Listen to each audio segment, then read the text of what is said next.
자, 그러면 어떻게 하면 이 파라볼의 특성을 이용하면서 쉽게 매매할 수 있는지 그 룰을 정하는 거죠. 룰. 자, 이제 상승으로 바뀌었단 말이에요. 이렇게. 근데 상승으로 바뀌었다고 무조건 매수할 수 없잖아요. 이렇게 하락할 수 있으니까. 그럼 언제 매수해야 되느냐? 상승으로 바뀌었다는 건 요 밑에 파라볼에 찍혔다는 것이고, 이 파라볼릭이 밑에 찍혔다는 거는 바로 진입한다는 얘기가 아니라 파라볼릭이 밑에 찍기 전의 값 거기다 대고 이제 평행선을 맞추는 거예요. 이렇게 확대해 보면은 정확히 지금 못 맞췄는데 제가 노트북이랑 맞았다 치고 조금 더 정확히 맞춰볼까?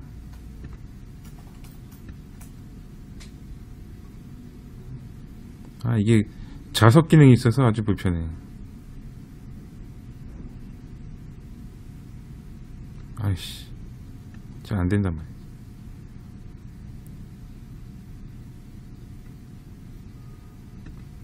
뭐 대충 이 정도로 생각해요. 그러면 파라볼릭이 아래 찍혔을 때 무조건 여기서 임의적인 매매를 할 필요 없이 파라볼릭 밑에 찍혔을 때 요 밑에 찍기 전에 파라볼릭, 요 위에 있는 파라볼릭을 수평선을 그어주고 그때 진입하는 거예요. 그러면 진입이 좀 더 쉽고 느긋하게 여기를 바라보면서 천천히 진입할 수가 있어요. 이게 3일봉이기 때문에 매매할 시간을 충분히 준다는 거죠. 이게 이제 상승시 밑에 찍었을 때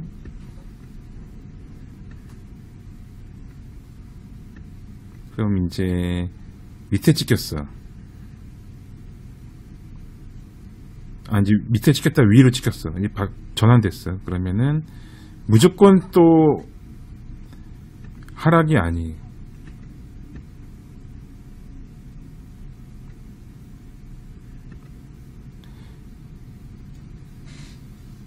이제 여기 건드리면서 이제 위에 찍혔는데 여기 선을 봤을 때 이제 여기서는 매도죠. 이 날은. 하지만 여기서 상승 돌파 나왔을 때는 매도하는 걸 집어넣고 스위칭 해야 돼요. 아니면 그냥 손절 처리하고 관망하거나 여기서 하락을 못 치니까. 근데 이제 이 파라볼릭 방향성으로 베팅한다면 얘가 위에 찍혔으니까 매도인데 매도를 못 치죠. 여기 이전 지점을 하락 돌파하고 계속 가지 않고 위로 올라왔으니까 매도를 치겠다는 심사이면은 매도를 못 치지. 근데 이거를 그냥 지지와 저항으로 해석하게 되면은 여기서 이제 매수를 하겠지. 그래서 여기서 다 여기까지 포지션 유지를 하는 거죠. 이게 훼손되지 않는 한. 여기서 다시 파라볼이 바뀌었다. 위에 있다가 아래 찍혔어요. 그러면 아래 찍혔기 때문에 이 전의 지점이다. 또 수평선 그어준다.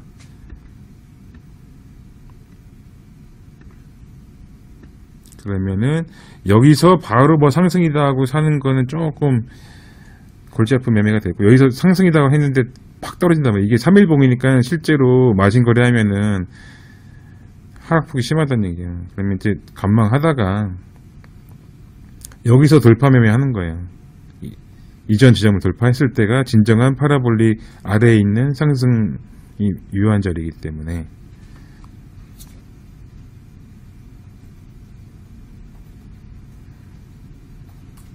상승이 쫙 나왔다는 거예요. 마찬가지로 이것도 이제 이 지점을 못 넘었기 때문에 여기서는 일단 숏으로 대응할 수는 있죠. 단타로. 그러다가 다시 일로 왔으면은 방향 위로 바꿔야지 뭐.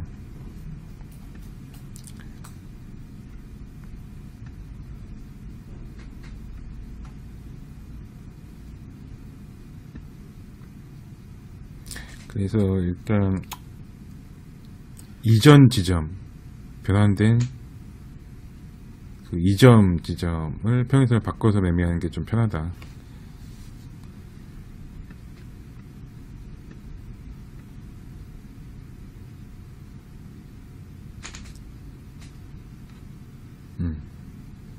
이게 3일봉이기 때문에 충분히 매매할 시간 준단 말이지. 사실 느리게 해도. 그러니까 비스맥스 할 때 여기서 매수 들어가고 손절선을 적절하게 뭐 한 50불 잡고 계속 매매를 하다 보면 먹는 폭이 크기 때문에 손절 당한다 하더라도 먹을 수 있다고.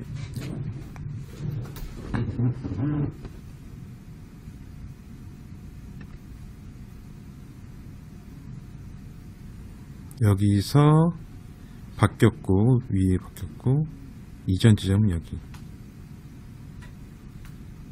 이게 왜 이렇게 되냐, 파라볼릭이 고저를 인식하기 때문에 이렇게 파라볼릭 위에 찍으면 굉장히 큰 변동성이 나왔지. 파라볼릭이 어떤 수식은 뭐 종가로 한 것도 있는데 그거에 따라서 뭐 조금 다르지만 이 공략 방식은 뭐 같아요.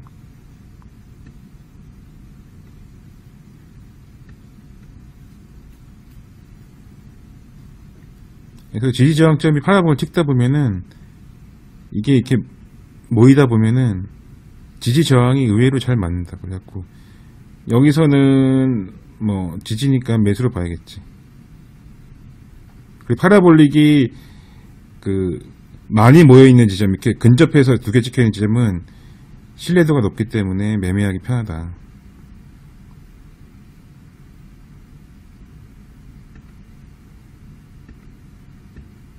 똑같아요. 계속 접근 방법 똑같아요.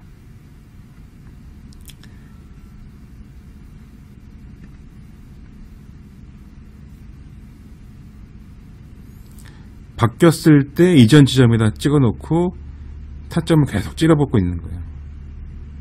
그리고 추세 먹고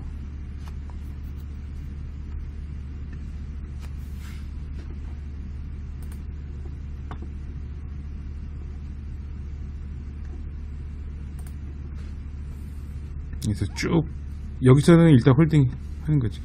쭉 홀딩 하니까 뭐 이런 건 뭐 신경 안 써도 돼. 사실 뭐 여기서 털어도 어차피 이익이니까.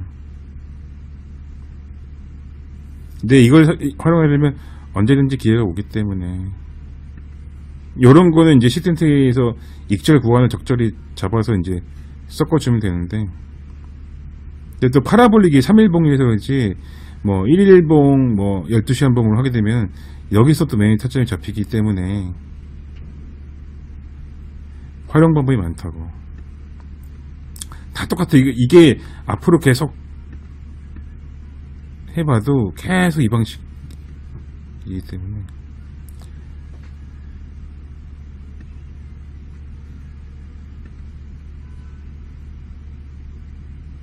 여기 이제 파라볼의 위치 바뀐 지점이니까 여기다가 그거 주고, 그치.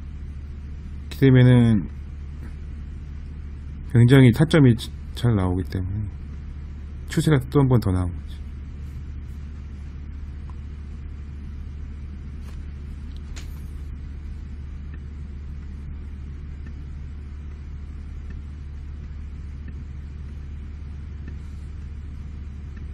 이런 식으로 위에 찍혔다고 무조건 매도를 칠 수는 없다. 이게 사실 이 파라볼 특성은 알겠지만 파라볼릭이 위에 찍히기 시작한 지점은 이게 아래를 많이 건드렸을 때 위에 찍힌다고. 그래서 이게 여기서부터 파라볼이 위에 찍힌 게 아니기 때문에 실제로 파라볼이 위에 찍혔네 하고 매도를 치면 이미 늦어버린단 말이에요. 보통 그거는 뭐 매매를 다 했던 분들이니까 뭐 말 안 해도 알겠지만, 혹시나 해서 이 파라볼이 위에 찍혔을 때는 얘가 이미 여기 건드렸을 때라고. 그래서 여기서 매도를 쳐서 바로 매도를 먹는다는 게 거의 뭐 이루어지지 않지. 뭐 그런 경우도 있지만, 쭉 내려간 경우도 있지만. 근데 그럼 여기서 매도를 할지 안 할지 판단을 뭘로 잡아야 되냐면은 이전 파라볼릭 위치로 잡아야 된다는 거지. 언제나. 그러면은 이거를 훼손을 해야지 하락이란 얘기야. 이걸 훼손하지 않으면은 파라볼릭 위에 찍혀도 하락을 못해요.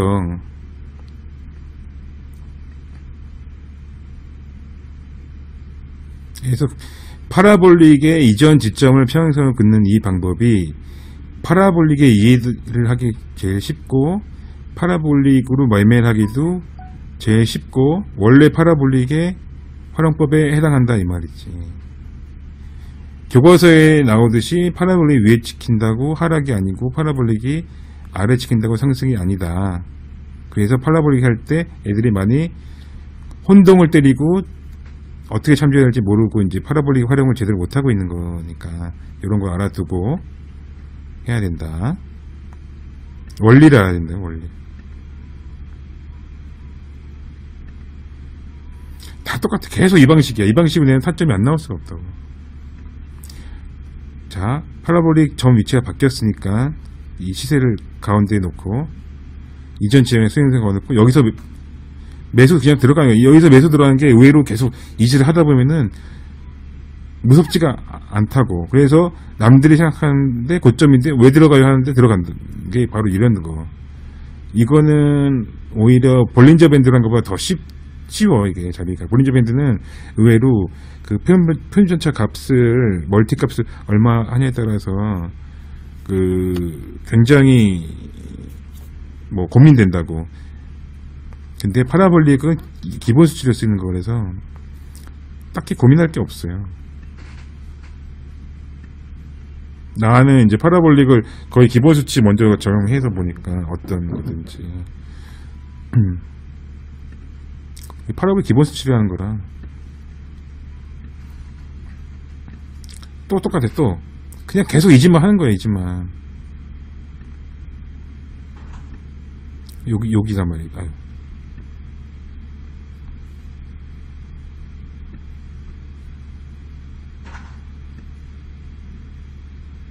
여기 위에 찍혔잖아요. 근데 정말 돌파를 했어. 그리고 여기 위를 못 올라왔지. 이때 왔다 갔다 했겠지. 근데 이럴 때는 휩쓸고 나올 수 있어. 이게 3일봉이니까 1일봉으로 봤을 때 휩쓸고 나올 수 있는데 뭐 1일봉으로 바꿔보지 뭐.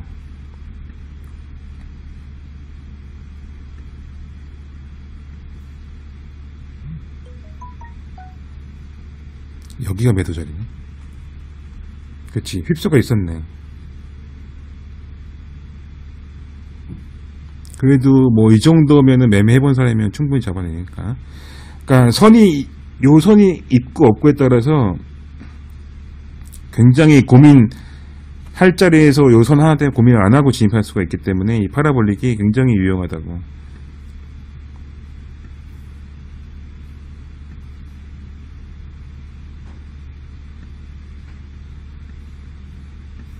지금 이 평행선들이 분명히 3일봉에서 그런 거야. 근데 1일봉으로 바꿔도 굉장히 견주한 채널이 되지. 이렇게 이런 특징이 있다는 거야. 파라볼릭은 애매하기 쉬운 선이 돼. 봐봐, 꼬리까지 일치한다 그랬잖아. 그리고 이게 이런 증상을 많이 봤을 건데 유니파라볼릭 타입 2로 바꿨을 때 꼬리까지 일치한 경우를 굉장히 많이 봤다고. 우리는 그런 게 지표나 수식에 대한 이론이 있어야 돼. 이게 왜 만들어졌는지, 어떤 활용을 위해서 만들어졌는지 알아야지 자기만의 수식이 나온다. 이게 굉장히 중요하다.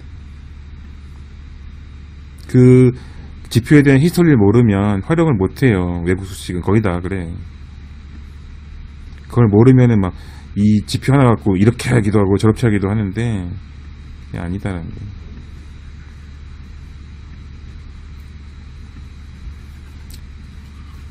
상승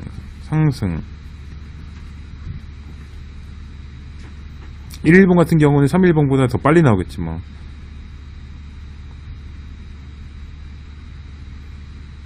얘는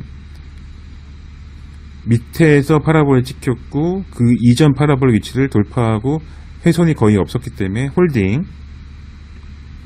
얼마 먹나 보자. 의외로 늦게 진입한 것 같지만 많이 먹는다. 밑에서 진입 못하고 여기서 확인 매수했지만 많이 먹는다. 그래갖고 추세매매의 기본이 파라볼릭에 대한 이해부터 나오지. 그리고 이 선도 과거에 찍었던 파라볼의 전환점이 여기서 찍었네. 여기서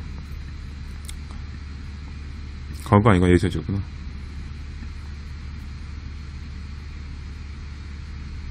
상일봉에서 찍었다.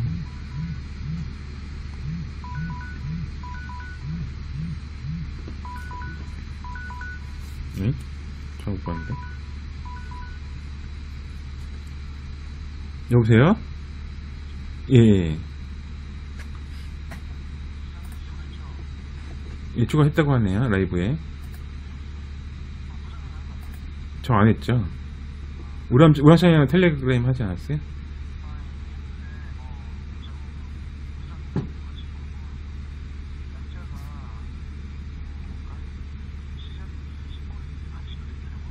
그거 이제 잘못한 건데 어차피 예. 예. 그쵸. 근데 어차피 신호 안 나올 거 알기 때문에 그렇게 뭐 했는데 원래는 바로 해야 되는데 바꿔 놓으셔도 돼요. 예. 예.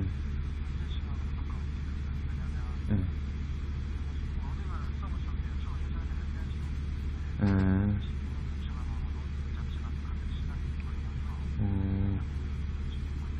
아하. 예, 그래요. 예. 알겠습니다. 네.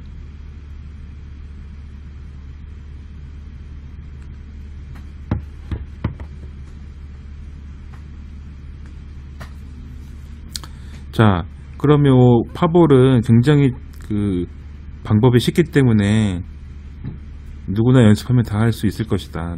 특히나 비트맥스로 이렇게 매매를 많이 해본 사람들은 요거는 거의 식은 죽 먹기다.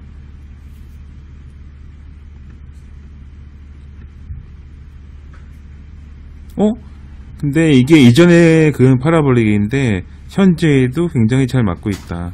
그러면 우리는 이제 비트맥스 이게 현재 차트니까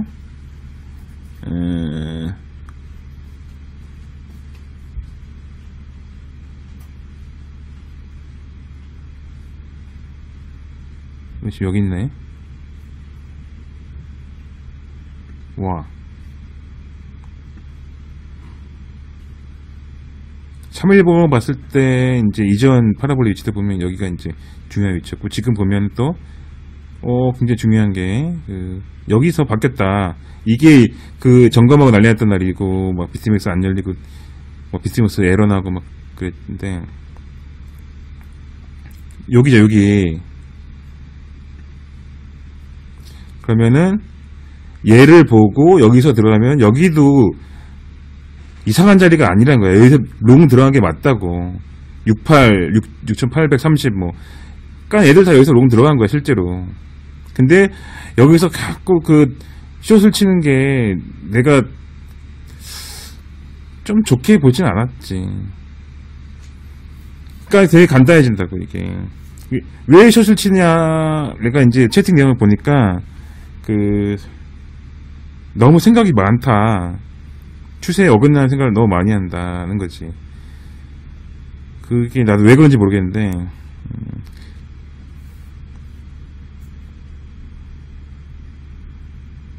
롱자리라니까, 여기가 전형적인 롱자리야. 전형적인 매도 자리가 아니야.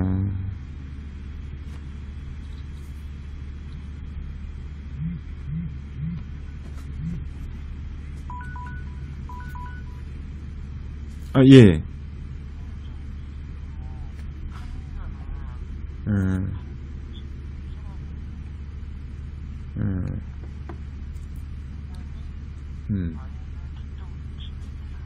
그쵸.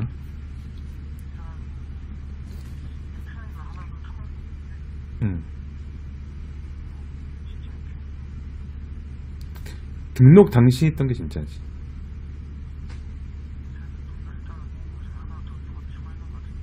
누가 더 초했다고요? DB에요? 어떻게 그럴 수가 있지? 아, 그거 지금 개발 서버에다 추가한 게 있다는데. 근데 개발 서버는 안 돌아가잖아요.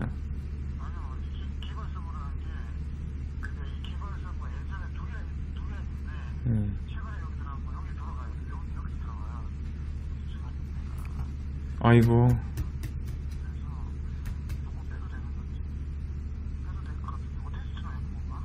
예. 아, 라이브에 된다고 하니까 개발 서버에 맞겠지. 그거 말고도.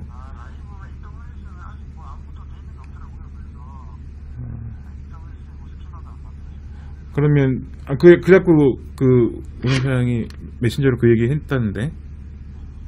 어떻게 해결하게 됐어요? 예.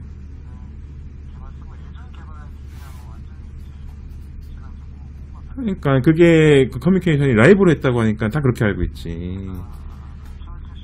아이고, 그럼요. 아이고, 그럼 안 되지. 예. 그러면 이거, 우람창이하고 그 텔레그램으로 어떻게 맞춰보셔야 될 것 같은데? 글쎄. 예.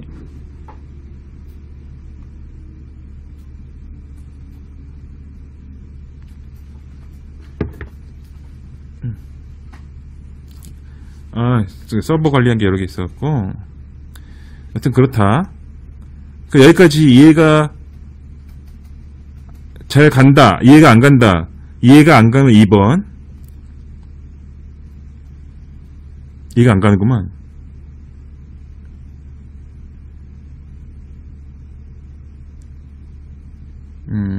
이해, 질문. 채팅으로 질문. 로즈 프로가 이해가 안 가는구만.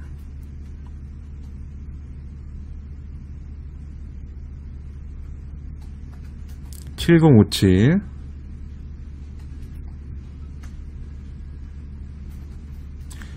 7057자리에서 뭐 그렇지, 모든 선이 위에 있으면 저항이지 뭐. 근데 이제 이게 아까 우리가 언제 그었나, 뭐 과거에 지금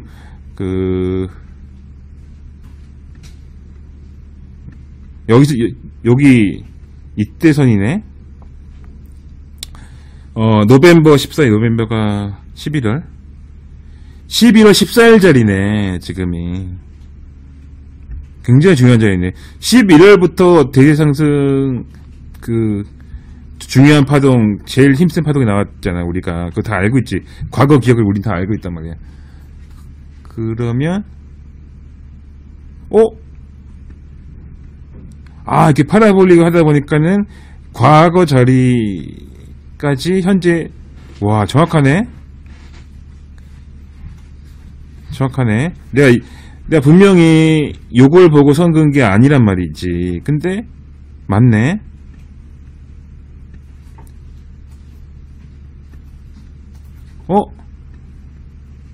좋네. 이게 바로 파라볼릭, 아까 내가 말했듯이 파라볼릭 선이 근접해서 두 개 있으면 굉장히 강력한 선이라고 했듯이. 와, 이거 이렇게 데이터가 없는 거네. 와, 여기가 지금 여기 있는 거야. 여기서 우리가 매도 단타 물론 칠 수 있지. 뭐 1분봉 5분봉 많이 있는데 손절 걸고 해야 되는 이유고 여기 있고, 이게 매도 치기 쉽지 않은 자리라고. 뭐 노원인가 로금인가 롱 쳤다는데, 그거 추세 추종 전략일 가능성이 높지. 얘들은 이게 여기서 여기까지 참아 7200 정도, 지금 7200 정도는 좀 한번 고민해 봐야 된다고요. 왜 그러냐?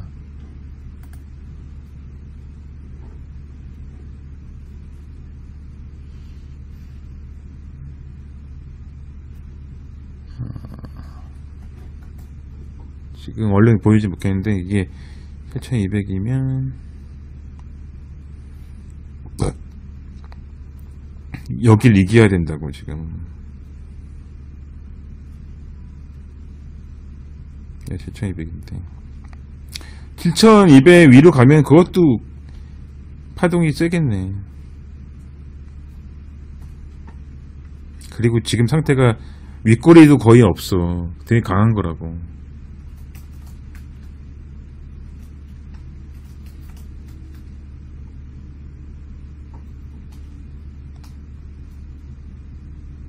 (7200) 뚫으면 추가 상승 나오겠네. 뭐 뚫을지 안 뚫을지 나도 모르지. 그거 뭐 그때 가서 생각해봐야지. 근데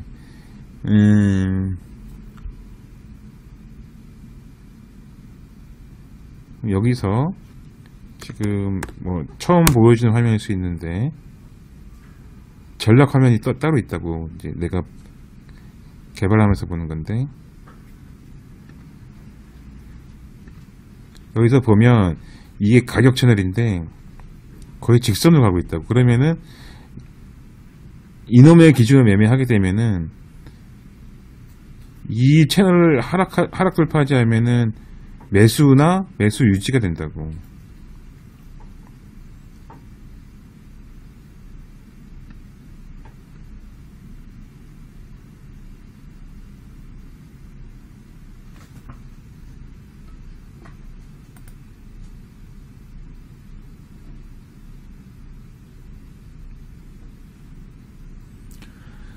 추세가 맞지, 롱추세가.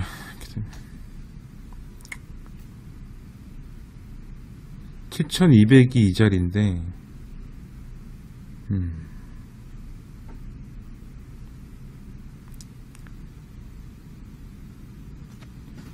소리 들리나?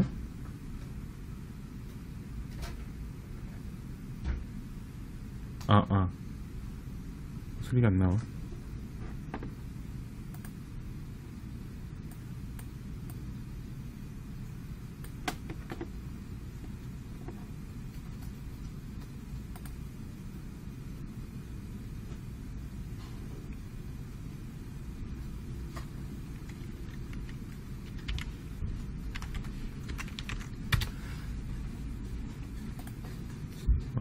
이거 왜 이러니?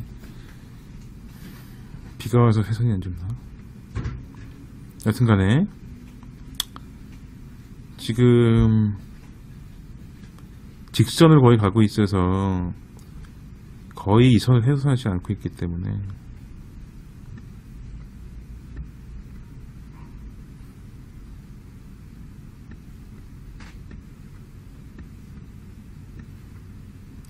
그냥 매수를 보는 게 속 편한 거야.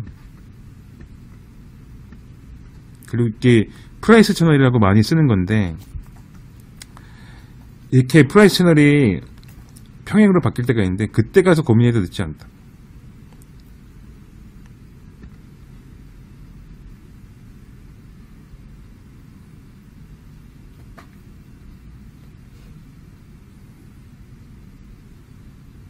그리고 이 파라볼릭을 공부하게 되면은 그 후행 개념, 후행이 굉장히 쓸모있게 쓰이는 걸 알 수 있고, 이 시세는 후행의 힘으로 가기 때문에, 그러니까 옛날 과거에 그 선들이 모여서 수렴과 발산을 반복하기 때문에 그게 중요하다고. 사실은 후행성을 이용을 해야 된다고, 이게 매매에서는. 그러니까 어떤 사람들이 후행성이니까 소용 없다고 얘기하는데 사실 그건 아니고, 후행성을 이용할 수밖에 없잖아, 매매에는. 근데 파라볼릭을 가지고 계속 매매하다 보면 그 뭐 느낌을 알 수가 있다고. 후행을 이용한다는 개념, 수렴. 그러니까 수렴이라는 개념도 과거 차트에서 나온 거라고. 수렴과 발산. 과거 차트가 있으니까 수렴하는 거 알 수 있지, 당연히. 그럼 발산이고, 발산을 했기 때문에 다시 수렴할 거라는 걸 기대하는 거지. 그럼 그건 과거 후행성을 이용한 거라고. 그러니까 어떤 사람들이 네가 하는 거 후행성이니까 다 소용없어 하는 얘기가 공부를 안 해서 그렇다고. 파라볼릭 공부하는 게 원래 매매에서 제일 굉장히 좀 중요해.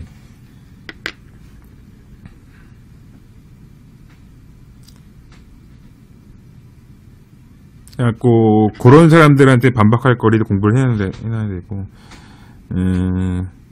그리고 또 많이 듣는 얘기야. 야, 그렇게 할 거면 너 혼자 하지, 왜 뭐 회비를 왜 받냐, 왜 사람들 모집해서 펀드를 돌리냐. 그 얘기는 그럼 펀드 매니저분들 왜 일을 해? 월급 왜 받고? 수수료 매받고. 금융은 수수료 베이스로 다 돌아가기 때문에 보험도 그렇잖아. 그리고 자기가 대응 전략이 있거나 없거나 자기가 혼자 하거나 말거나 뭐 어떤 수수료를 받는다는 행위 자체는 플러스 알파잖아. 자기 전략 플러스 알파를 버는 거라고. 돈을 더 버는 행위이기 때문에 그거 가지고 너 왜 해? 라고 딸릴 수가 없는 개념이라고. 약간 그런 것들 말이 안 되는 초보들 얘기하는 거 다 할 말이 있다고.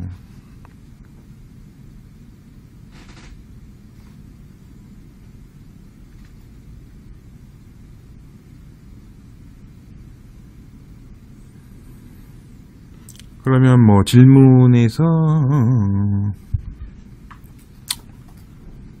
또 뭐가 있어? 이제 이해함. 저항. 질문. 저항을 보면 되나요?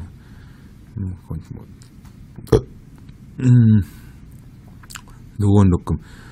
노원 녹금이 추세 매매한 것 같아. 내가 보기에도. 사실 롱추매라는 건 사실 추세를 알아도 굉장히 불편하지. 그때 변곡점에 들어가지 않으면 나중에 다시 매매한다는 게 사실 굉장히 불편해. 그러다 보면 숏을 치기도 하지. 이제 자기 매매가 너무 늦게 되면은 그게 사람이 엇박자나고 말릴 수밖에 없는데, 롱을 못 하겠는 거야, 심리적으로. 그러면 숏을 치게 돼 있어. 그러면 그 말은 롱 추세일 때 숏을 치게 되는 거기 때문에 계속 역추세 매매, 엇박자 매매를 할 수밖에 없어요. 근데 역추세 매매라는 거는 횡보 추세일 때밖에 써먹지 못하지. 그러면은 추세장에서 역추세 매매를 하려고 노력하는 꼴이 되니까 점점 더 단타 매매가 돈을 일련 쪽으로 흐른다고. 추세 매매 개념으로 본다면. 그래서 그 단타나 뭐 그런 거 너무 열심히 하지 말라는 얘기 많이 하잖아, 오래 하는 사람들.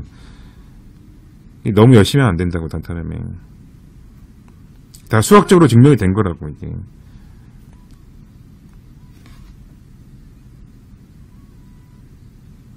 모든 게 원리가 그대로 다 맞아떨어질 수밖에 없어. 왜 그 선대 트레이더들이 그런 말을 했는지, 단지 그게 뭐 트레이딩 격언이 아니라 그렇게 될 수밖에 없는 수학적 원리가 다 있는 건데, 괜히 모르는 사람들 우기잖아. 그게 아니라 그렇게 될 수밖에 없기 때문에 그렇게 말한 거였어, 사실은. 근데 사람들은 오해한다고, 이걸 가지고. 공부를 안 하니까. 응? 이해가 간다. 1번.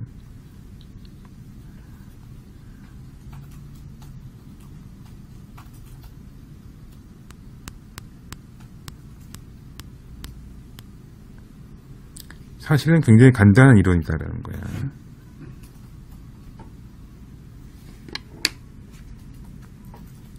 그러고 이제 파라볼릭 응용은 너무 쉬우니까 넘어가고, 추세 매매를 할 때 어떻게 하겠냐?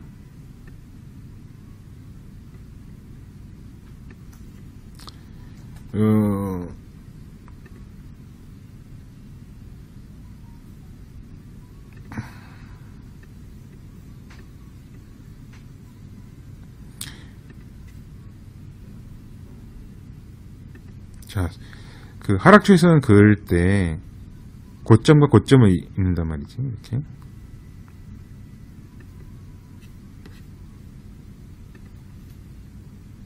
이런 식으로 긋기도 하고, 이건 뭐 개인 취향에 따라서 뭐 다르고, 그 타임 프레임을 얼마나 길게 잡느냐에 따라 다른데, 추세선 그을 때 좀 공통점은 너무 짧은 타임 프레임에 막 5분봉 같은데 추세선 긋지만 그거는 추세선이 아니라 거의 이평선에 가까워져. 계속 긋다 보면 선이 너무 많아지고, 그럼 그거는 이평선보다 못한 선이 된다는 거야. 뭐 1분봉이나 추세선 긋지 말고 1분봉에 추세선 긋는 거는 다시 15분봉으로 보면은 그 추세선 모아서 보면은 이평선 비스무리해진다고, 점점. 그러니까 타임 프레임을 길게 잡고 추세선을 그어야지 견조한 추세선이 나온다는 거야. 이건 뭐 기본이니까 많이들 알지.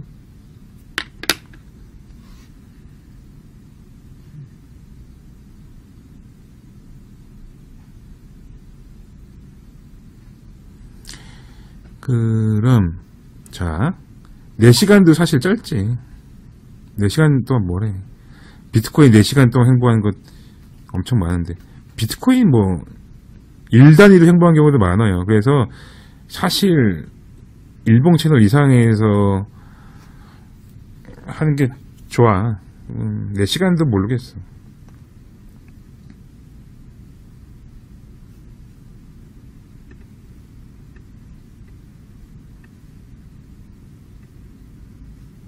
자, 확대해서 이제 이 추이선이 잘 그어졌기 때문에 종가까지 다 일치하고 있어요. 그러면은 여기서는 돌파를 했다가 종가 기준으로 안착을 못했다. 일단 이날은 그냥 뭐 재미없는 매매일 수밖에 없지. 여기서는 그냥 시작하자마자 내려 꽂은 거니까 이건 하락 돌파. 그 하락 돌파가 나오고 멈춰선 다음에 여기서 이제 상승이 나왔지. 그러면 돌파한 지점, 그 지점 그 하락 추이선에 평행선을 그어주는 거야. 이렇게 그 코인의 가격, 그러니까 시세하고 이 하락 추이선, 이 추이선하고 교차 크로스한 지점을 찾아서 그 지점에 이제 하락 추이선 기준으로 평행선을 그어준다. 그럼 이렇게 나오겠지. 요 크로스 십자선 요 부분. 그러면 이 말은 뭐냐? 하락 추이선을 돌파했으니까 당연히 상승이잖아. 그럼 상승인데 보통은 이거 떨어지면 어떡하지? 다시 막 걱정한단 말이야. 근데 그거를 매매 매뉴얼을 정하면 어떻게 해석할 수 있냐면 요거를 하락 상승 돌파했다면 이 상승 돌파한 교차점을 회수하지 않으면 하락을 할 수 없다가 정답이겠지. 그러면 우리는 매수를 여기서 하든 손절을 여기다 잡고 대응할 수가 있게 되는 거지. 굉장히 쉬운 매매가 된다는 거야. 이 추이선을 가지고. 근데 우리는 추이선 가지고도 고민을 너무 많이 한단 말이야. 사실은 그거는 맞지 않는 전략이다. 응? 그리고 이거는 굉장히 당연한 이야기다. 추이선 공부할 때. 근데 공부를 하다 마니까 추이선 긋고도 계속 고민을 한다.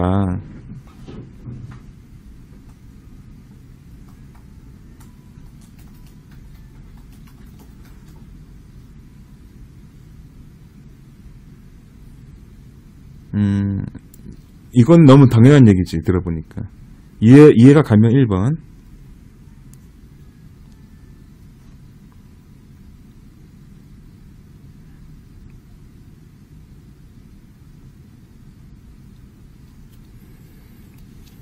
파라볼릭은 이제 넘어갔고, 이제 추이선에 대한 이야기를 하는 거야. 이것도 간단하게 매뉴얼을 정할 수 있다. 그럼 우리는 2가지 무기를 얻은 거라고.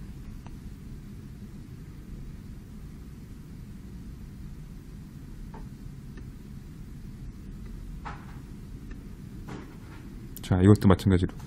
이거는 꼬리만 만들고 종가로 안착을 못했으니까 제외지. 매도겠지, 오히려. 여기서 매수를 한 사람은 여기서 굉장히 마음 편하게 매도 칠 수 있는 거지. 고민을 안 한다고. 이게 히든 매수가 있고, 세력이 여기서 죽으면 안 되고,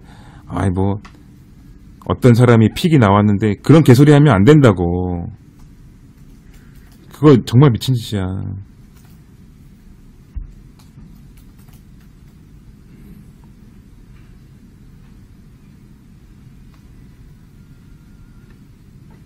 그리고 되게 없어 보여, 사람이.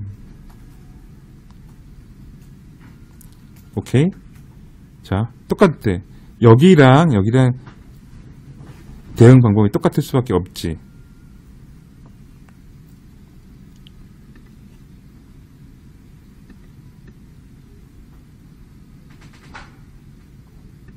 여기서는 살짝 건드리고 확대해서 보면은 하락 추이선에서 꼬리가 나왔어요. 그러니까 조금 느낌이 교차점을 훼손했지만 하락추세선을 정확히 잡고 꼬리가 나왔으니까 야 내일 한번 좀 보겠다 했더니 역시나 자리를 또 줬어. 이날 1일 4월 1일 3월 1일이다. 여기서 물론 뭐 어느 정도 갔지만 다시 매도가 됐지. 여기서 이제 예제가 나오네. 요 선을 훼손했을 때만 하락으로 바뀐다는 거지. 정확하지? 그걸 따라가고 있어, 추세선을. 굉장히 많이 먹은 거지. 여기서 못 먹어도 여기서 지입하면 먹게 되는 거지. 내가 방금 그랬잖아. 이 추세선을 훼손하려면은 이 교차점을 훼손해야지만 하락 추세를 바뀔 수밖에 없잖아. 당연한 거지. 그러면은 매매 지점은 교차점이 되는 거라서 굉장히 매매하기 좋은 매뉴얼이 나온다고 여기서.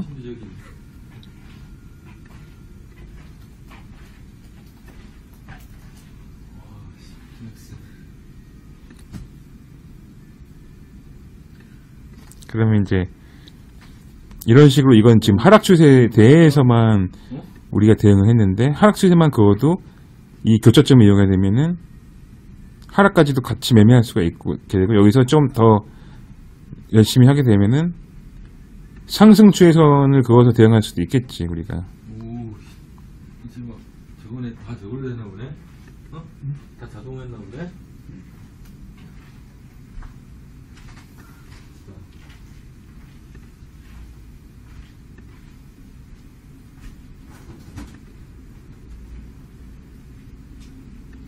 이런 식으로 해갖고 뭐 그렇게 하려면 좀 일찍부터 매도 대응을 했겠지. 이런 식으로 이 대응도 똑같이 교차점을 계속 그어 나가야 된다고.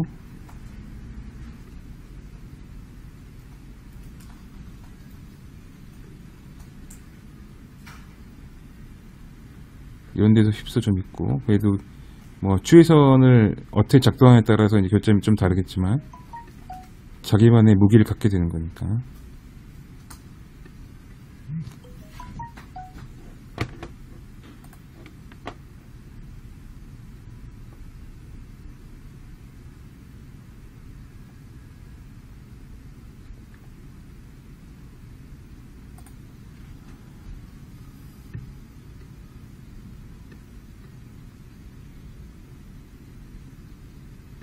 사실 요 추에서는 의외로 아는 사람들이 많아서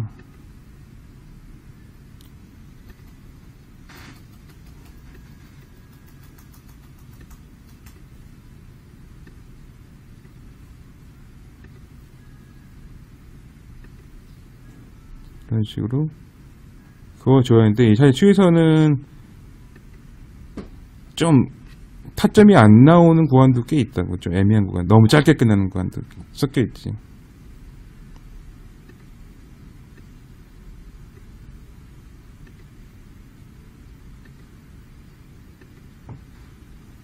그 다음에 추세선이라는 거는 어디를 시작점으로 잡고 어디를 끝점으로 잡는지에 따라서 좀 작도가 개인차가 많이 나고 좀 그런 게 있어. 그거는 개인차가 있다고만 알아두고 자기가 알아서 잘 적응해야 할 부분이고. 사실은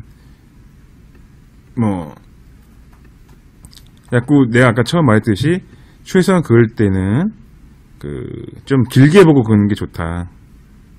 너무 짧게 그으면은 굉장히 어지럽게 나오기 때문에.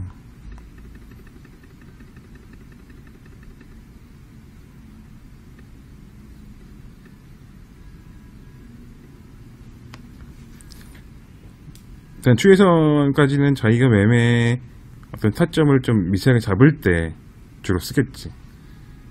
파라볼릭 같은 경우는 굉장히 매뉴얼이 간단하고 딱 정형화되어 있기 때문에 좀 쉽게 매매할 수 있고 고민 안 하고. 추세선은 당연히 그럴 수밖에 없는 게 추세선은 먼저 작도를 해야 되니까 그 작도 때문에 조금 그 개인별로 취향이 그때 나와. 어떤 특징은 그렇다. 근데 원리를 알아야 되니까 우리는 원리가 뭔지 추세에 대한 원리를 알아야 되니까 요거를 이제 강의를 한 거고. 그러니까 되도록이면은 파라볼의 기본 수치를 매매하는 게 좋지. 왜냐하면 파라볼의 기본 수치는 어떤 차트를 키든 나오니까.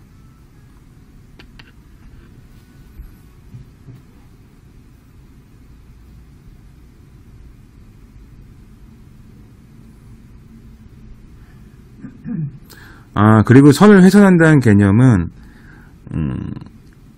종가로 훼손을 했냐에 따라서 틀려지지. 그러니까 타임프레임을 잡는 게 중요한데 주요 일봉 위주로 보는 게 좋고, 시간봉 같은 경우도 굉장히 뭐 그 페이크 패턴이 많기 때문에 일봉으로 보는 거게 좋다. 일봉 채널은 사실 굉장히 견조한 채널이 나오기 때문에 비트맥스 같은 경우는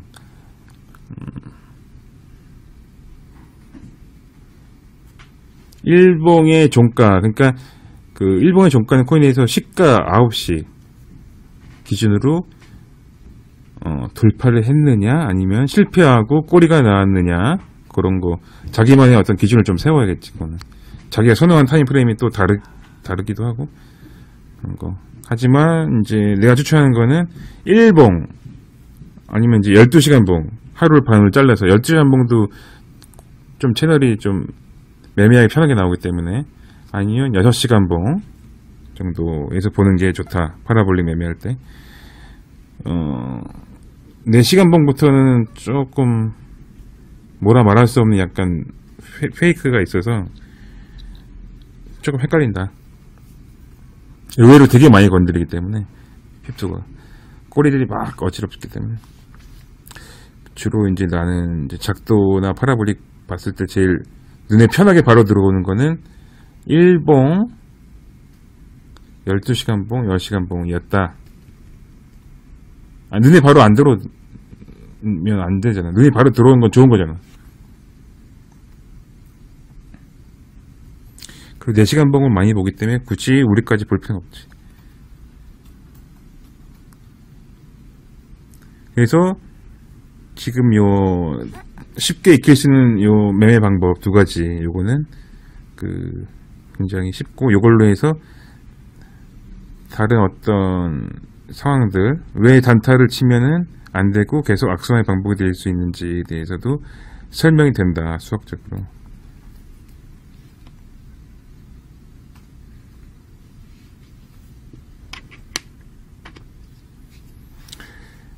변곡점에 딱 제대로 스위칭하지 않으면 뒷북으로 매매하게 되면 계속 그 심리적으로 말리기 때문에 힘들어져. 점점 추세 놓치면. 그게 추세 매매 기본이고, 추세 매매라는 건 뒷북으로 매매하는 얘기가 아니라 대응의 영역이라고 분명히 그 해외에 나와 있는 왜 추세 추정 전략인가라는 책에 적혀 있고, 보통 사람들이 오해하는 게 추세 추정 매매하고 뒷북 매매하고 헷갈린다고. 추세가 강력하니까 지금 이게 고점이 아니라 막 매수를 한다. 그건 불타기일 수 있고 뒷북 매매일 수 있어요.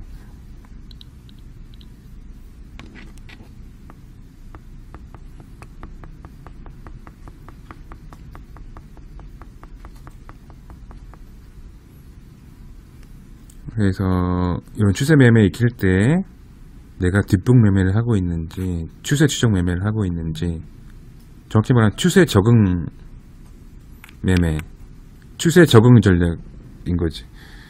우리나라 단어적으로 그렇게 뭐 단어가 형성됐으니까 그렇게 부르는 거지. 왜냐하면 영어로 트렌드 폴로우 전략이니까 이제 트렌드 폴로우는 추세 추종이라고 해석을 한다고. 사실은 추세 추종이라는 건 추세 대응 이 영역이 더 크다고. 그게 분명히 해외 책들이 다 나와 있어요.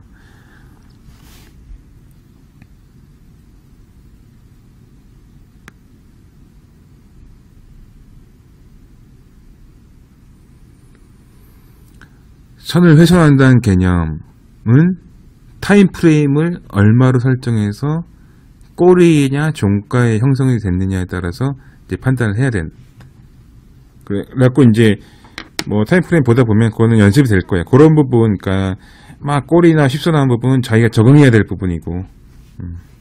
근데 의외로 지금 이런 장에서 계속 하다 보면은 그렇게 그건 어려운 건 아니라고.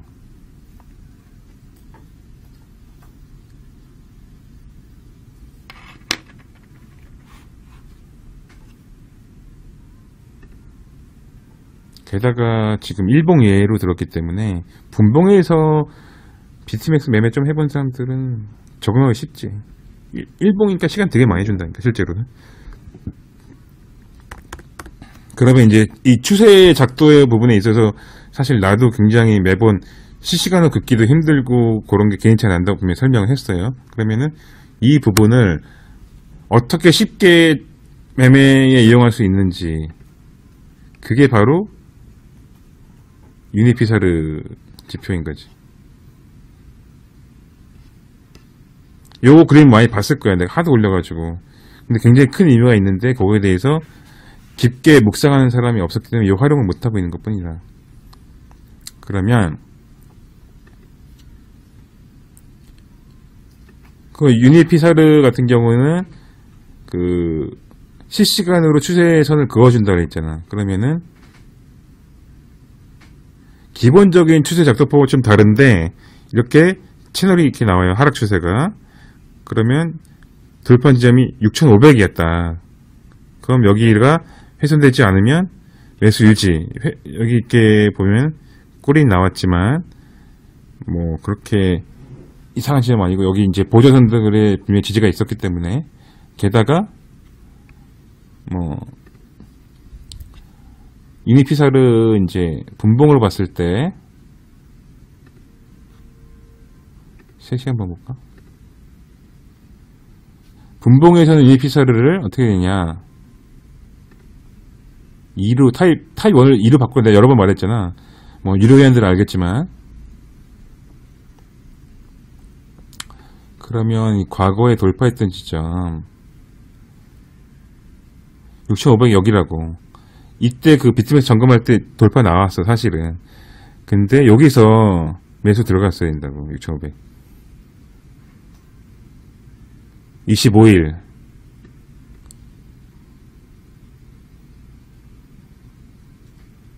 아니면 못 들어갔으면은 여기 좁은 문 통과할 때 들어가야지 뭐. 여기 손절 잡고.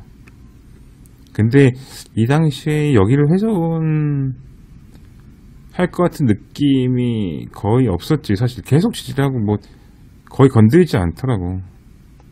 오히려 돌파를 하더라고. 이렇게 이 매수야 이게 전형적인. 근데 늦게서 유니피사르 보고 매수로 들어갔으면 굉장히 천천히 대응해도 다 추세가 나온다고. 근데 이 추세를 안 잡고 대응을 안 하니까 여기서 매도 칠지 여기서 매도 칠지 계속 고민하게 되고, 물론 나도 매도 칠 수 있는데 매도 치고도 손절해야 되잖아. 이게 굉장히 불편한 매매가 된다고. 매매 자체가 불편해진다고. 이게 여기서 추세 변곡점에서 안 들어간 그 죄로 계속 벌을 받는 거야 사람이. 그리고 이렇게 하다 보면은 아까 말했듯이 상승 추세에서 역추세 매매를 하게 된다고. 오히려 그러면은 반대 매매를 하게 된다고. 이게 역추세 매매는 횡보할 때만 유용하다니까. 역추세 매매는 횡보 추세 때 위아래 위아래 하다가 위가 뚫리면 바로 추세 매매를 바꿔야 되기 때문에, 이미 여기서 역추세 매매를 다시 시도하려고 하게 되면은 조금 고통을 받는다.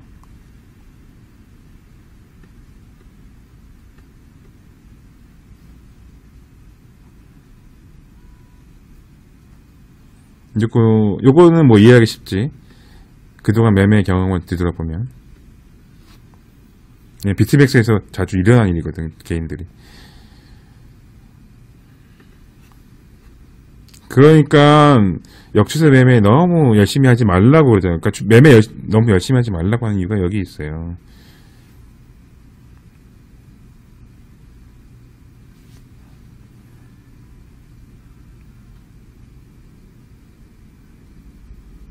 추세 한번 타면 편하다는 얘기야, 그만큼. 그 다음에 추세 변곡은 몇 분 단위로 안 나와, 원래. 1단위로 봐야지 겨우 나온다고.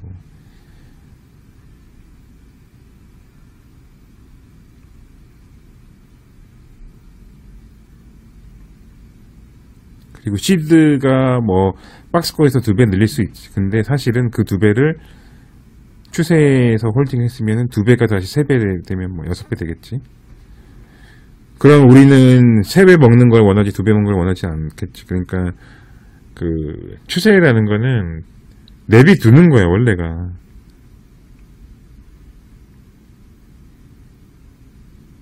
근데 박스에서 뭐 2배 먹고 했으면 양호하게 그 시드를 가져갔으면 그게 6배가 될 수도 있는데 추세 때 오히려 멍 때리고 있다는 거는 반대 매매라고 이게.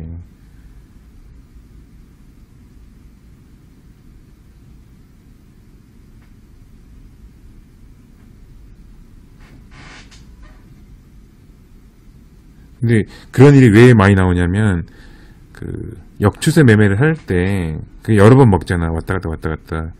그럼 사람이 거기에 세뇌돼서 그 추세를 안 보게 된다고.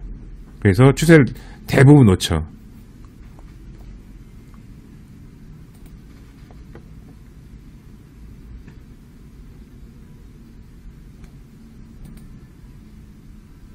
그리고 다음번에 놓쳤기 때문에 다시 또 역추세 매매 하려는데 다음번에는 추세가 나왔기 때문에 더 고민 때려가지고 못해요.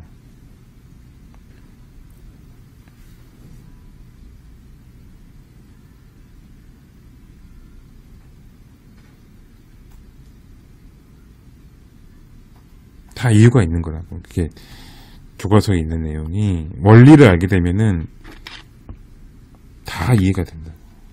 근데 원리 이해 없이 그 뭐 여러 가지 보조 지표, RSI, 일목균표, 신니도를 그 지표의 히스토리를 모르는 상태에서 계속 받아들이잖아. 그러면 그게 그 어떤 매매가 나올지 나도 모른다고. 그거는 어떤 그 무한 루프에 빠질 수가 있어요. 매매 자체가.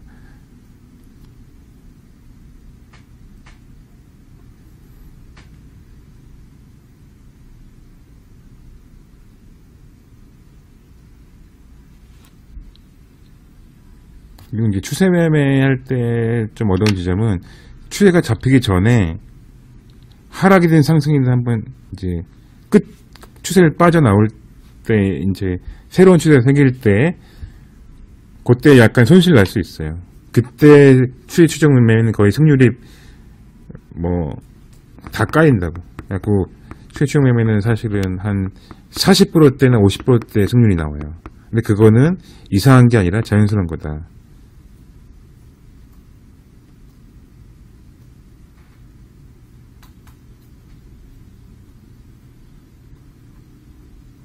그리고 이제 옛날에 시스템 트레이딩 하는 뭐 그 유명한 분이 있는데 이런 얘기를 했어요. 너가 사업을 하는데 다른 사업은 사업 비용이 다 들고 당연하게 생각하는데 왜 이 시스템 트레이딩이나 트레이딩 할 때는 그 추세 진입 비용을 아깝게 생각하고 손실이라 생각한 다음에 그걸 놓친 다음에 추세를 못 먹느냐. 그런 이제 질문을 한 게 있어. 근데 그게 사람들이 아무 대꾸를 못했지. 진입비용이 분명히 존재해요.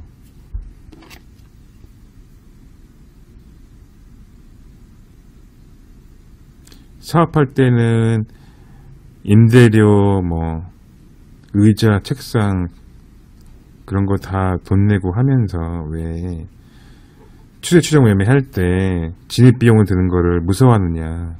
그런 이야기 한 적이 있어요.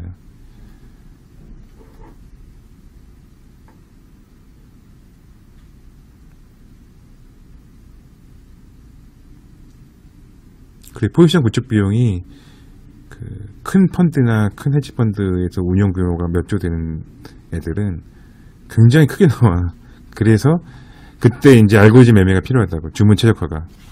근데 주문 최적화 그쪽은 굉장히 좀 장비나 그런 게 모직이 좀 까다롭다고. 근데 우리는 그렇게 할 필요까지 없지.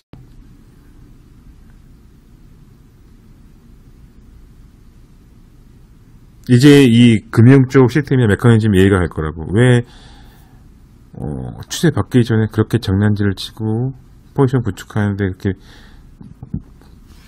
쓰레기를 다 떨어내려고 하는지 로직들이.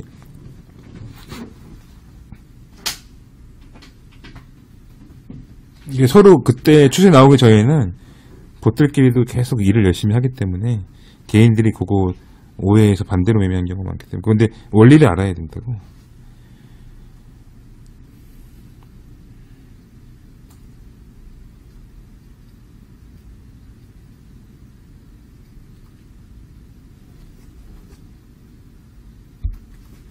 알겠나? 어떤지 그 어떤 이런 메커니즘이 다 이해가 가지. 이해가 안 간다 2번. 모든 게 다 한 방에 설명되잖아.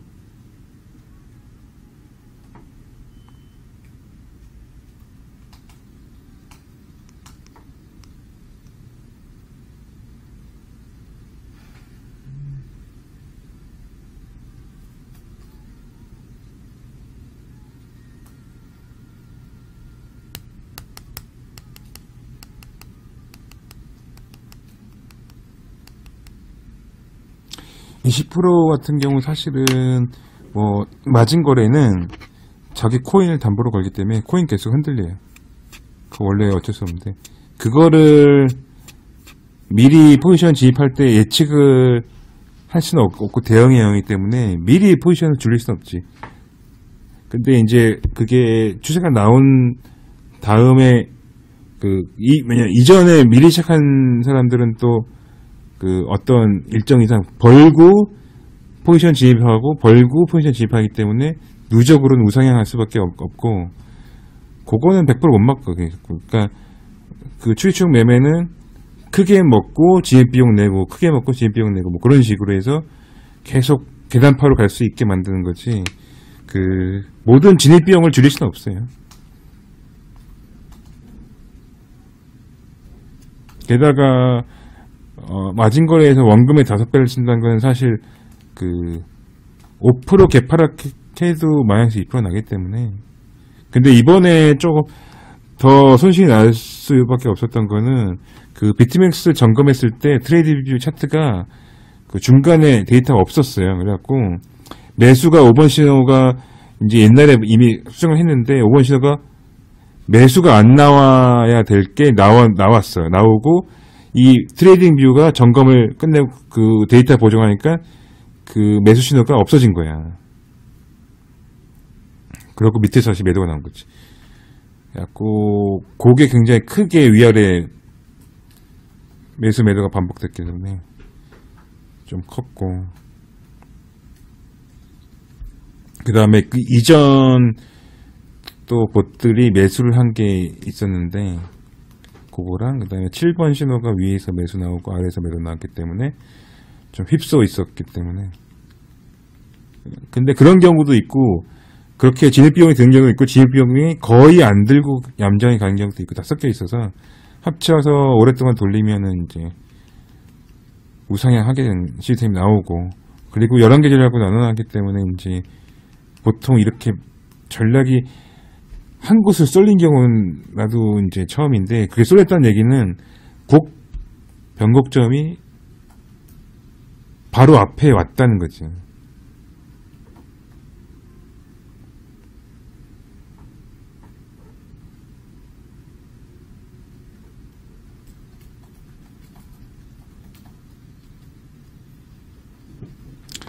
그리고 그 비트맥스 점검 다음에 또 어떤 현상을 봤냐 하면은, 가만히 있던 이제 비트맥스 가격이 8,000을 찍고 다시 내려온 그런 걸 봤는데, 그때 나도 좀 긴장했지. 신호가 또 가짜로 나올까봐. 근데 나도 그런 짓을 했는데, 근데 그때 다행스럽게 신호가 이상 현상이 없었고 잘 나왔다고. 그때 7번 신호가 매수가 나왔는데, 그 다시 데이터가 자동으로 트레이딩 애들이 점검을 다시 해갖고 다시 차트가 정상으로 돌아왔는데도 7번 신호는 살아있었기 때문에 그때 잘못 나간 신호는 없었고, 그때 근데 느꼈지. 아, 이제부터 신호가 정박자로 가겠다는 거를 알 수가 있었단 말이지.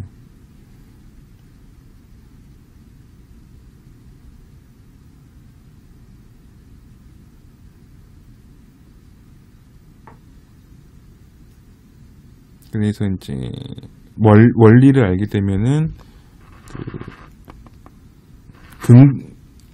좀 앞으로 예측을 할 수 있을 때가 있어요. 하다 보면 감이 올 때가 있어요. 그러니까 이제 왔구나.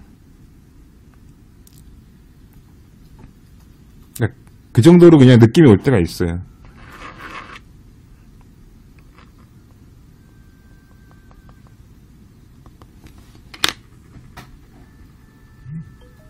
그러니까 예측을 한다기보다 파동 자체가 느껴질 때가 있다.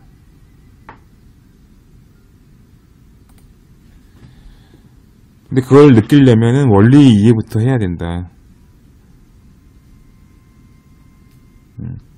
그러니까 아까도 말했지만 원리 이해를 하면은 매매가 좀 간단해진다는 거야.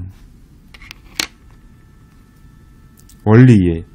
어떤 유명한 트레이더가 수식을 만들었고 지표를 만들었는데 이놈이 그 지표 자체가 중요한 게 아니라 왜 이런 거를 하려고 했을까가 중요하다고.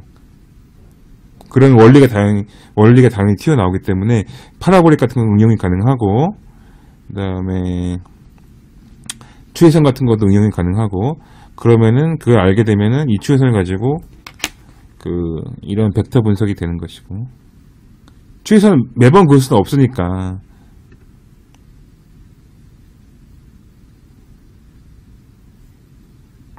지금 타입2를 이제 일봉에서 보면은 아까랑 다르지. 조금 계단파가 나오고 있어요. 하나 둘 돌파시고 돌파시고.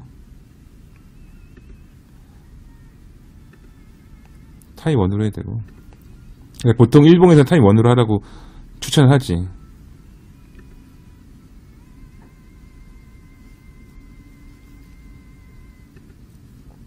그러니까 유니파라볼릭은 추세선을 긋지 않고 벡터로 표현을 하려고 만든 지표다.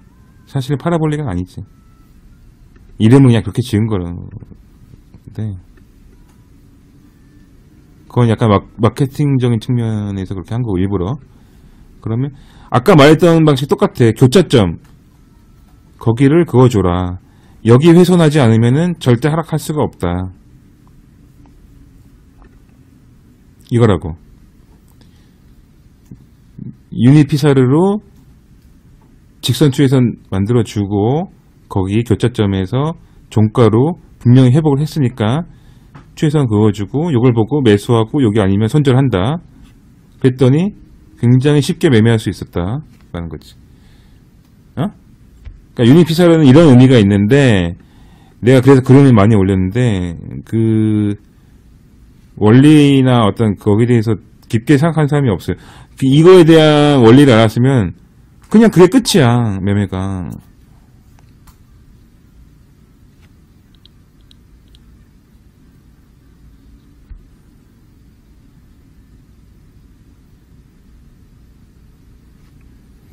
약간 추세 교차. 파라볼릭 아까 설명한 것도 사실 추세 교차지. 추세 교차 확실히 확인하고 들어간 건데, 파라볼릭이 위아래 바뀌었다는 거는 교차라는 얘기잖아, 추세.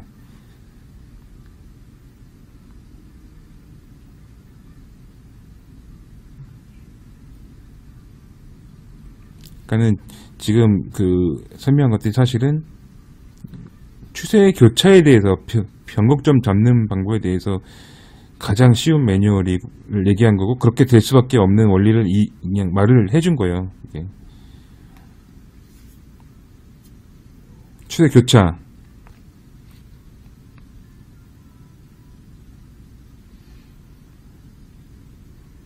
아까 내가 채팅을 많이 얘기했지만, 로직이 한계라고. 사업이든 인생이든 매매든 로직이 한계일 수밖에 없다는 거. 저점과 고점 파악하는 능력을 키워야 된다고. 그게 100% 맞지 않더라도 반만 맞을 수도 있지.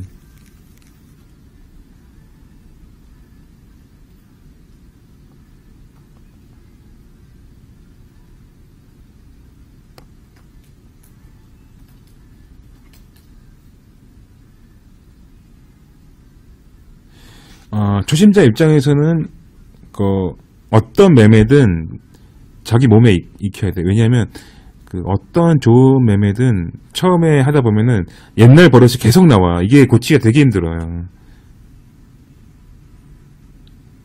그건 뭐 당연한 거지.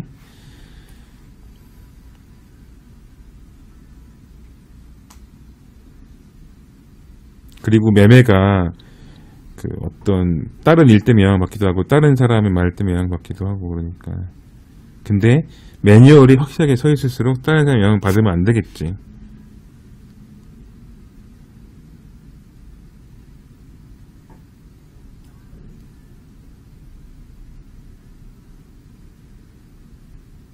근데 그게 그렇게 쉽진 않을 거다. 연습을 해야 된다.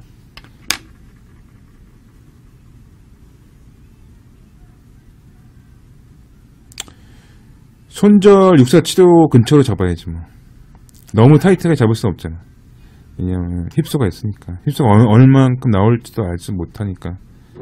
그래서 유니 파라볼릭 같은 경우는 보조선이 나와요. 이렇게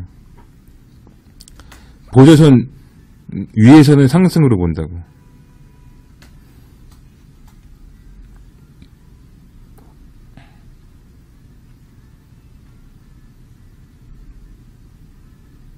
그래서 이게 굉장히 좀 쉽게 할 수 있는 지표를 만들어 놓은 건데,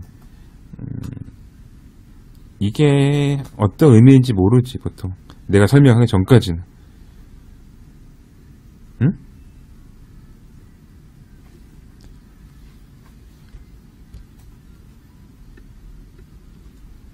그리고 이렇게 안 해도 돼. 얘는 사실은 더 쉽게 할 수 있는데, 이전 지점이지. 파라볼릭처럼 이전 지점 점에다가 놓고 그거 된다고. 사실은 여기가 시가가 된다고. 시가에서 그냥 시장가 매수할 수밖에 없었기 때문에. 그러니까는 이 유니 파라볼릭 내가 이렇게 얘를 아까 그 추에서 매매에 비교하기 위해서 이렇게 한 건데, 사실은 이놈이 필요가 없어. 여기가 매매선이야 사실은. 그리고 이 보조선을 훼손하지 않고 이렇게 녹색으로 나오면 그 지지라고. 그래서 이 부분이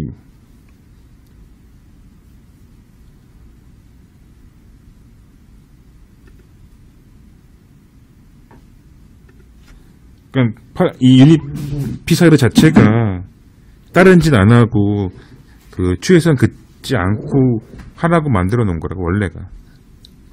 그리고 이게 벡터 분석이라고. 오케이? 이해가지? 예?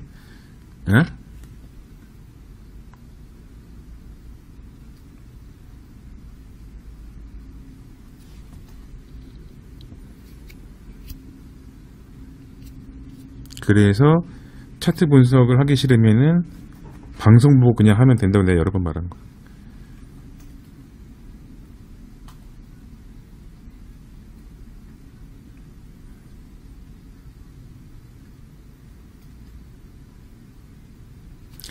근데 내가 채팅을 여러 번 보니까 이제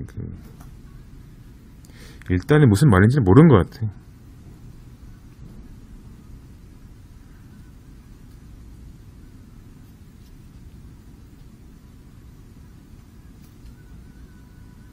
굉장히 채팅에서 중요한 얘기 많이 했는데 며칠 지나면 다시 되돌아오더라고.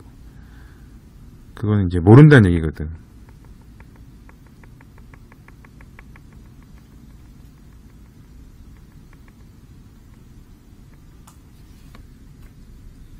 귀에 피가 나게 들어도 쉽게 안 고쳐진다. 내가 그랬잖아. 쉽게 안 된다 그랬잖아. 사람 쉽게 그 매매 스타일 바꾼 거 되게 힘들어. 원래가. 이렇게 해도 나중에 며칠 지나면 또 돌아올 거야. 분명해.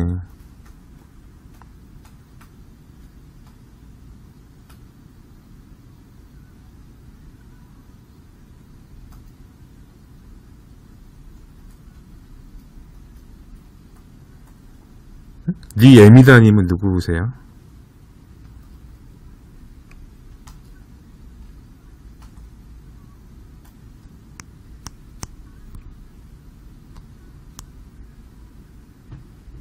아, 보탁.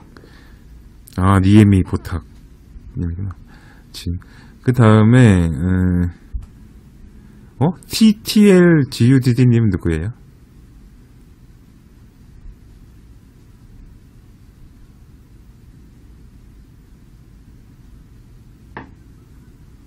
아, 나는 노비는 누구야?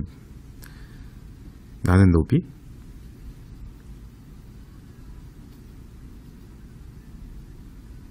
아, 0.06? 아, 많이 왔네.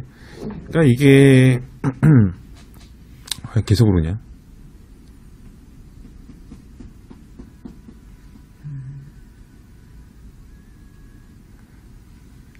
그 다음에 이거 이렇게 추세가 정해졌는데 또 사람들이 실수하는 게 특히 비맥 경우 비맥은 뒷북 매매 아까 내가 조심하라고 했잖아요. 추세 매매랑 뒷북 매매랑 혼동하기 쉬운데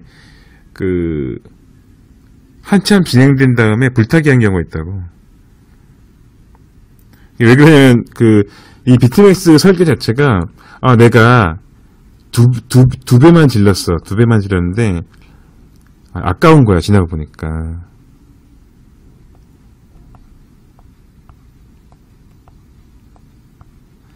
그러면 이제 나중에 더 지른다고 이게. 불타기 해버리니까 원래 수입이 날 게 수입이 안 나. 그런 경우가 많더라고.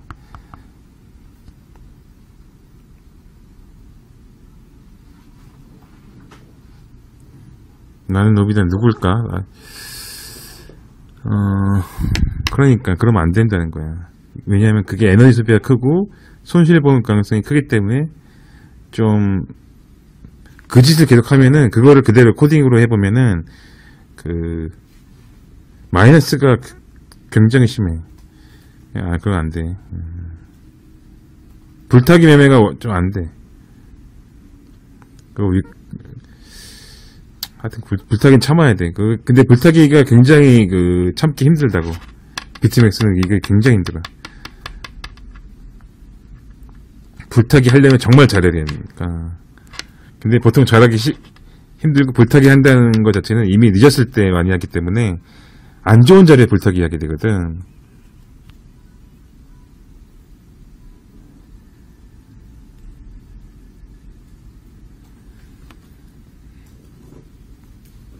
그래서 그러면 정리해보면은 추세가 많이 진행된 다음에 역추세 매매하는 것도 안 좋은 짓이고, 이제 추세가 딱 정해졌는데 역추세 매매하는 거 굉장히 위험해.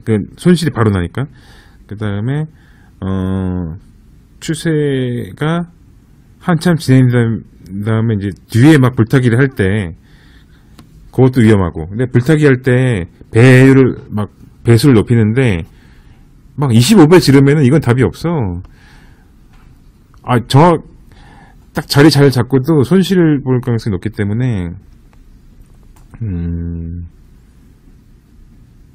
그래서 그런 것도 비트맥스 할 때 조심해야 된다.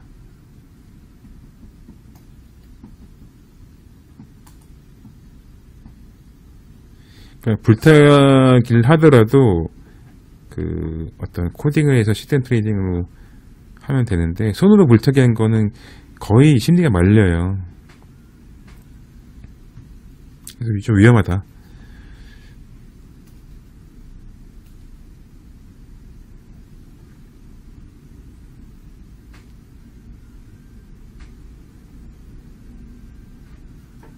여기까지 모든 게 다 이해가 갔다. 이해가 안 가는 사람만 2번.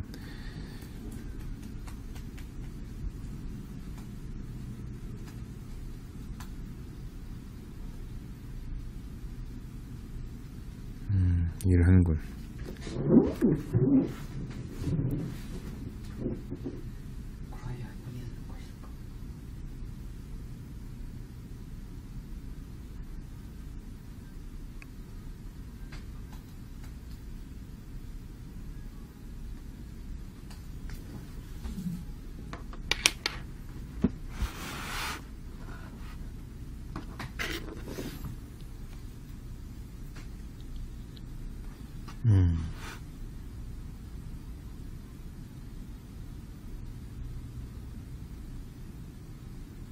그렇지.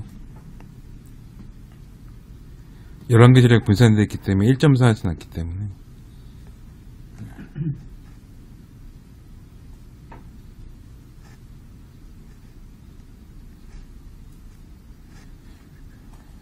회수는 안 했을 때 잘 판단했고 잘 이제 추세를 타야지. 그러니까 추세선 교차가 일어났다 하면 무조건 잘 보고 잘 진입을 해야 된다고.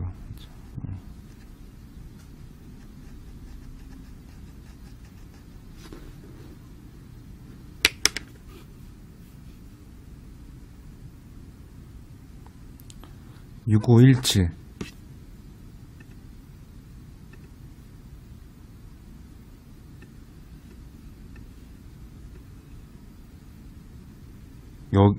이게 이제 6시간 봉 정도 보면은 24일 오후 3시 정도가 진입자리에요.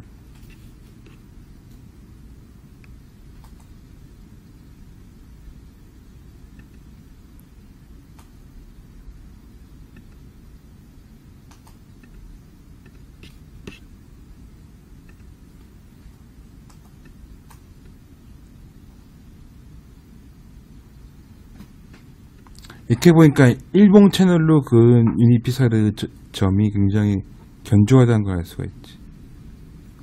내가 무조건 일봉 먼저 이제 기준 삼고 하라는 이유가 여기에 있다고.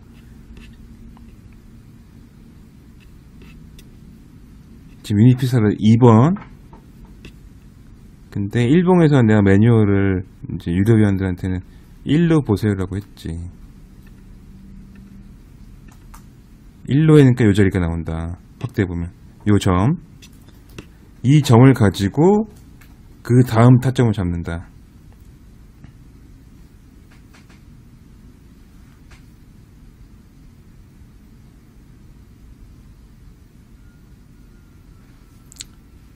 이건 파라볼리카와 똑같지. 그러니까는 또 강조하지만 추세선을 그을 필요 없고 그어주고, 사실 추세선이 이럴 때는 긋기가 되게 불편하다고.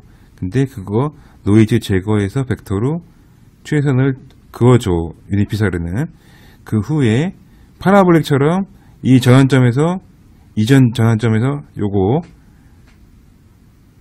수평선 그어주고 그 다음에 매매에 이용한다. 그러니까는 이게 굉장히 생각을 많이 해서 만든 건데, 벡터 분석으로 추세선 그어주고 파라볼릭처럼 편하게 매뉴얼을 정해줘서 매매할 수 있도록 도와주는 건데, 그래서 이제 다른 거 다 필요 없다고 한 거야.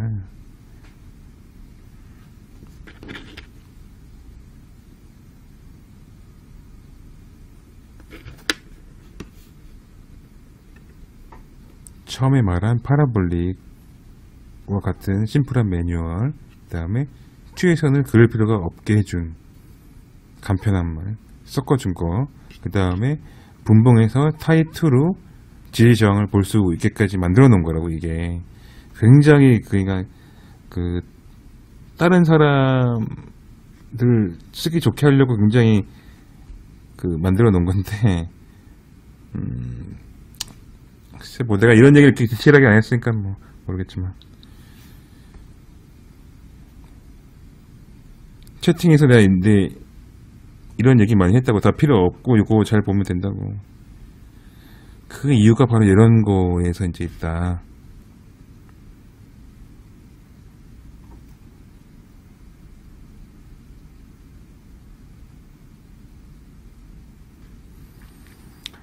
비트맥스 점검이 이때 22일, 그 다음에 23일, 24일인데 24일 아침 9시에 매수 타점이 나온 거야. 그리고 그 24일 가격이 6,500 근처였다는 거. 24일 시가는 얼마냐?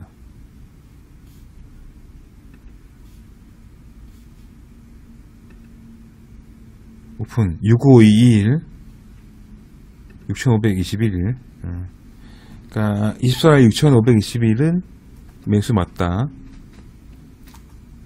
근데 물론 중간에 뭐 분봉에서 하락을 했을 수도 있지. 그리고 요 전략은 이제 요게 타점 잡혀 다음 날에 이제 매수가 시가가 그냥 들어간 거지. 그게 또 휩쓸 있었지. 근데 나는 보통 이렇게 추세 저항이 나온 다음에 요런 지점들은 그냥 신경을 안 써요. 거의 하락하든 말든 꼬리가 나오든 그렇게 하려면은 매뉴얼이 명확해야 된다. 이렇게.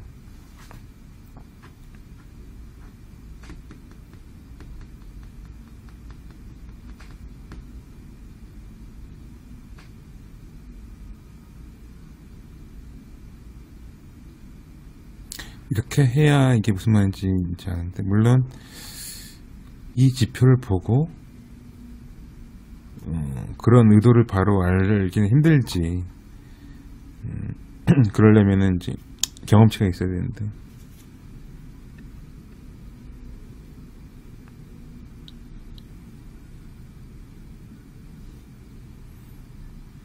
양매수 얘기 많이 했을 때는 사실은 요 빨간 구간, 여기 점검 전에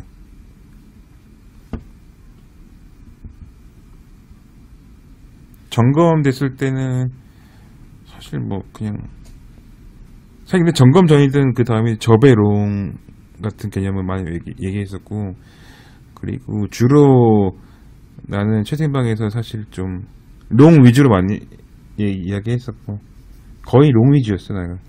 그리고 그 채팅방에서 그 어떤 관점을 선동한다고 해서 잘 얘기 안 했어, 처음부터.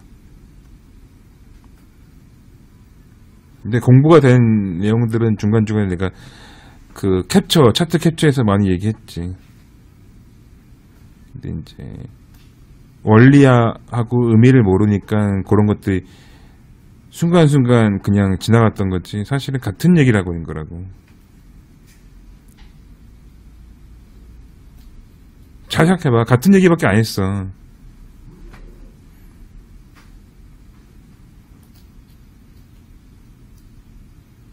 응? 관점이 하나밖에 없었다니까.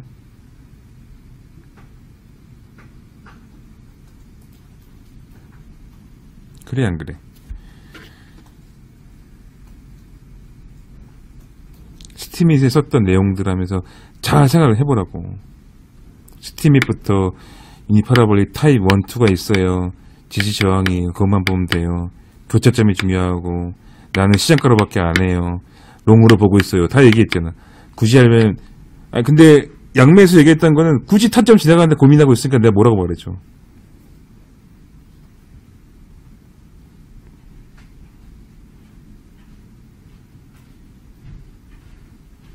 그리고 그에 대해서 얘기했지. 조용님이 타점 지나간 다음에 어떻게 해요? 라고 늘 물으니까 내가 그거 대답하기 되게 곤란하다고. 그럼 거기다 대고 양매수 하라고 하지, 내가 뭐라 그래. 아, 진짜 안 지쳐? 응? 이름이 살이 안. 나 그 채팅에 분명히 얘기한 거 기억날 텐데. 내가 뭐라고 얘기해줘.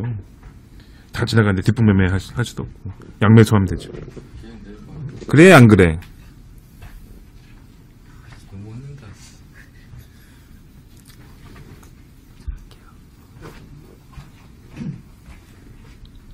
이제 다 이해가지. 지나갔던 이야기를 다 종합을 해서, 그러니까 트레이딩은 기억력이 중요한데 기억을 해보라니까. 내가 스팀에서 썼던 글들, 그 다음에 차트 캡처했던 거, 그 다음에 중간에 지나간 자리에서 질문 내가 괴롭습니다 얘기한 거, 그 다음에 양매수 얘기한 거, 그 다음에 관점은 롱 관점에서 난 뭐 딱히 얘기한 게 없고, 저배롱은 항시 유효하다라고 얘기했었고, 그 다음에 요 빨간 구간 말고 요 점검 이후로는 딱히 매도 이야기는 안 했어요. 근데 봇이 매도를 했다가 매수를 바꾸면서 이제 좀 손실이 난 게 있지. 근데 요 교차점 지나가면서 봇이 다 매수를 바뀌었지. 왜냐하면 이 자리가 이걸 돌파하지 못했으면 추가 하락이었을 테니까 봇은 밑에서 매도를 친 거라고. 그래서 진입 비용은 어쩔 수 없는 부분이 있어요.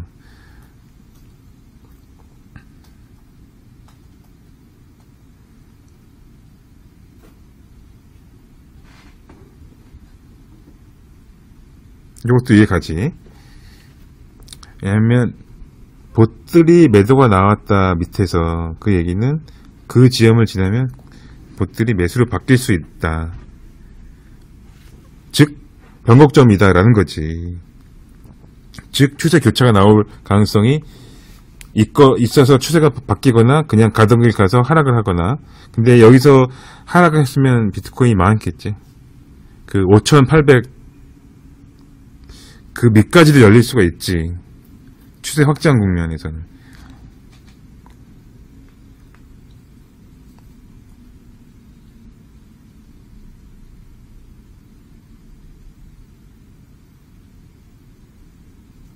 그래서 모든 추세 추종에서는 그 좀 진입 비용이나 변곡점에서 양쪽으로 다 시도를 할 수밖에 없고, 그런 전략이 좋은 전략이다.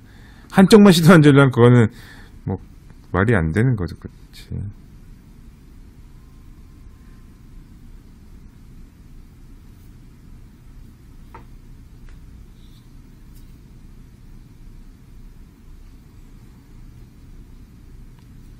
그리고 뭐 변곡점에서 한쪽만 시도한다는 거는 반대로 굉장히 망할 수도 있는 거지. 먼 미래에 어떻게 될지 모르는 거라고. 그래서 그렇게 보면 진입 비용은 굉장히 자연스러운 거라는 거를 그냥 알 수가 있게 되는 거지. 계속 공부하다 보면 이제 모든 게 다, 그러니까 원리를 알게 되면 이런 과정이 다 하나씩 다 정리가 된다고.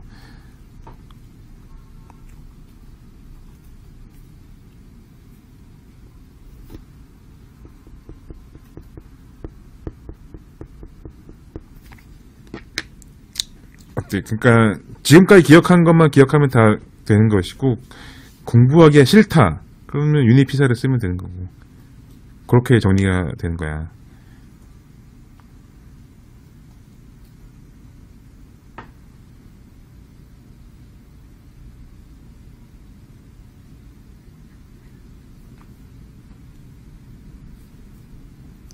끝. 이제 끝이야, 끝. 이제 요거 여기까지 이해 안 가는 사람은 없지 않을까. 왜냐면 그동안 이야기했던 것들이 이제 이해가 갈 테니까, 하나씩.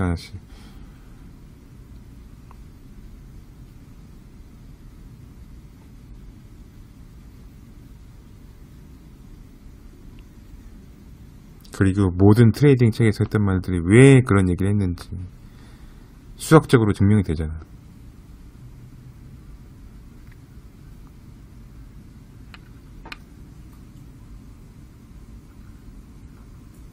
역추세명의 단점과 사람이 왜 말릴 수밖에 없는지, 그런 거. 추세 변곡점이 그만큼 중요하다가 추세 교차점, 그런 거. 그걸 알게 되니까 진입 비용에 대한 것도 이해가 가고,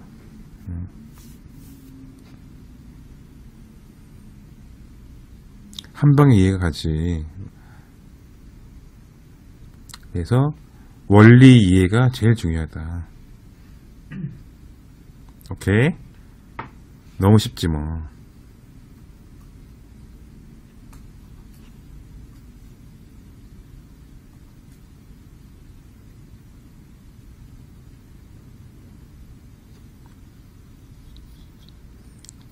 (8월 18일에) 롱존버. 그래, 맞지. 아니면은 뭐 털었더라도 추세 교차에 대해서 알았으면 나중에 편하게 자신감을 가지고 진입할 수 있었겠지.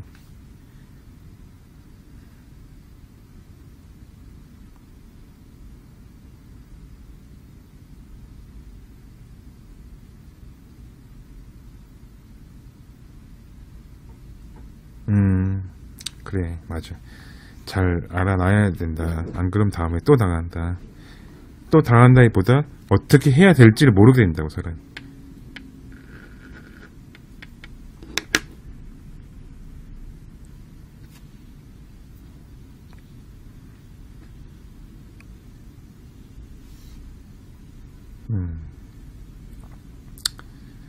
자, 그러면 이제 녹화를